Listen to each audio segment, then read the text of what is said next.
আসসালামু আলাইকুম, welcome back to my channel. আজ চলে এসেছি আপনাদের জন্য আরও একটা নতুন রেসিপি নিয়ে, মাছের মাথা দিয়ে মোচার ঘন্ট। দারুণ একটা রেসিপি। আজ আপনাদের জন্য এই রেসিপিটাই বানিয়ে দেখাবো, মাছের মাথা দিয়ে মোচার ঘন্ট। আশা করছি আপনাদের এই রেসিপিটা খুব বেশি ভালো লাগবে। তো চলুন রেসিপিটা শুরু করা যাক। এই রেসিপিটা বানানোর জন্য আমি এখানে মোচা নিয়ে নিয়েছি।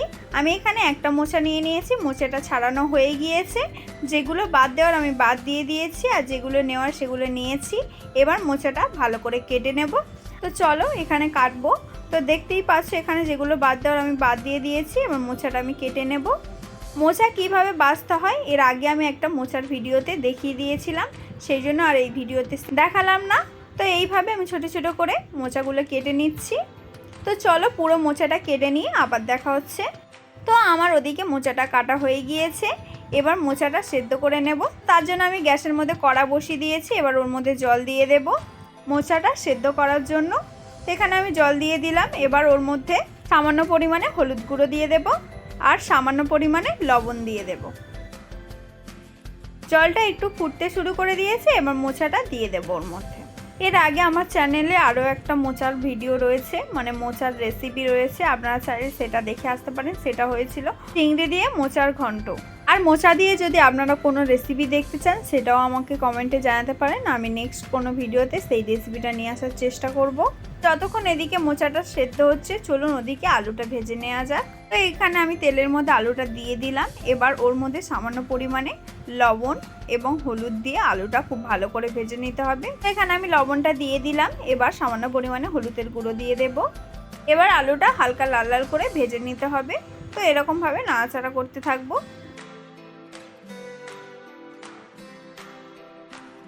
তো এদিকে দেখুন নাড়াচাড়া করতে করতে আলুগুলো হালকা লাল লাল করে ভাজা হয়ে গিয়েছে।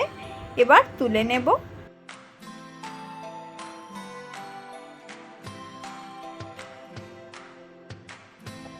তো এদিকে যেহেতু আলুটা ভাজা হয়ে গিয়েছে, এবার ওই তেলের মধ্যে মাছের মাথাটা ভেজে নেব।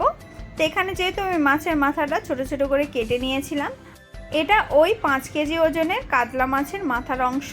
তো সেটাই এখন আমি ভেজে নিচ্ছি। মাছের মাথাটা ভাজার আগে কিন্তু আমি লবণ আর হলুদ দিয়ে ভালো করে মাখিয়ে নিয়েছিলাম। মাছের মাথাগুলো এখানে আমি একটু লাল লাল করে ভেজে নেব। যেহেতু 5 কেজি ওজনের কাতলা মাছ ছিল, সেই জন্য তার মাথাটাও অনেকটাই বড় ছিল। আপনারা অবশ্যই দেখেছেন, যদি না দেখে থাকেন তাহলে সেই রেসিপিগুলো দেখে আসতে পারেন। ওই কাতলা মাছের মাথা দিয়ে আরও একটা আমি রেসিপি করেছি, মাছের মাথা দিয়ে ডাল, সেটাও অবশ্যই আপনারা দেখে আসতে পারেন।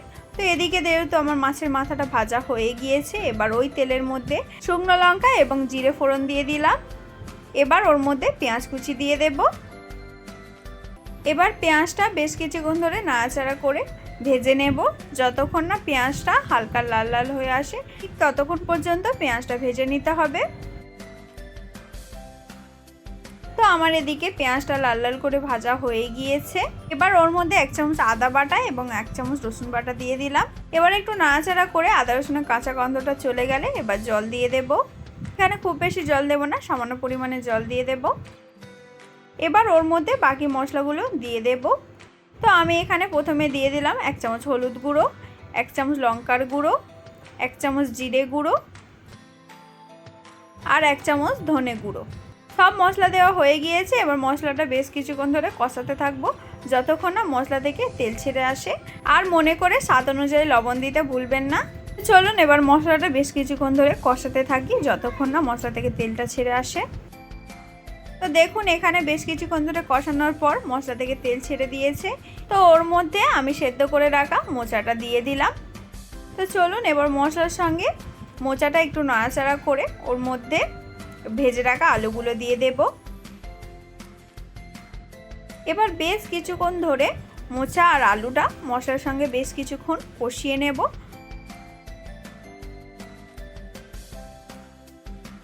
দেখুন এখানে মোচা আর আলুটা একেবারে ভাজা ভাজা হয়ে এসেছে। এবার ওর মধ্যে আগে থেকে ভেজে রাখা যে মাছের মাথাটা ছিল ওটাই দিয়ে দেব। মাছের মাথাটা আমি একটু থেতো করে নিয়েছি, সেটাই এখন দিয়ে দিলাম। এবার মাছের মাথার সঙ্গেও মোচাটা আরও একটু নাড়াচাড়া করে নেব বেশ কিছুক্ষণ ধরে। এটা খুব ইজি একটা রেসিপি, আপনারা চাইলে খুব সহজে এটা বানিয়ে নিতে পারেন। তো এবার ওর মধ্যে নারকেলের দুধ দিয়ে দেব। আপনারা চাইলে এখানে এমনি জলও ইউজ করতে পারেন। নারকেলের দুধ যদি না পান তাহলে এমনি জল দিয়েও এই রেসিপিটা বানিয়ে নিতে পারেন। তবে নারকেলের দুধ দিয়ে বানালে খেতে আরও বেশি ভালো হয়, তো সেই জন্য আমি এখানে নারকেলের দুধ বের করে ওটাই দিয়ে দিলাম। এবার একটু নাড়াচাড়া করে ওর মধ্যে কাঁচা ছোলা দিয়ে দেব। আগে থেকে ওটা ভিজিয়ে রেখেছিলাম, তো সেটাই এবার আমি দিয়ে দেব।